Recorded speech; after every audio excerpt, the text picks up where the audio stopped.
ស្ត្រីគាត់នឹងជួបបញ្ហាអ្វីខ្លះបើសិនជាគាត់កើតមានជំងឺផ្សិតរ៉ាំរ៉ៃលើសពី2 ដងក្នុងមួយខែ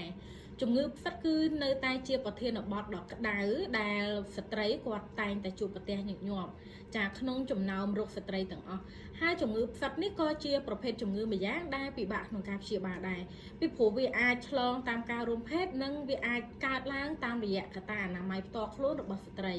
ជាមូលហេតុធ្វើឲ្យស្ត្រីគាត់ពិបាកក្នុងការព្យាបាលខ្លះហើយគាត់ក៏ងាយនឹងកើតមាននៅពពួកមេរោគផ្សិតនេះដែរចំពោះផលវិបាកវិញគឺស្ត្រីជួបច្រើនខ្លាំងមែនទែនដូចជាការរមាស់ទ្វាមាចាប់ពិបាកក្នុងការរស់នៅធ្វើឲ្យគាត់ចាប់ផ្ដើមមានការឡើងកទួលឡើងហើមឡើងរលាកឡើងស្ងួតនៅនឹងទ្វាមារបស់គាត់ហើយអ្នកដែលគាត់មានដៃគូគឺអាចឆ្លងទៅកាន់គ្រួសាររបស់គាត់រមាស់ពេលរួមភេទ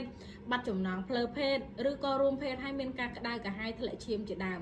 ចំពោះជំងឺផ្សិតនេះបើសិនជាដំណាក់កាលធ្ងន់ធ្ងរ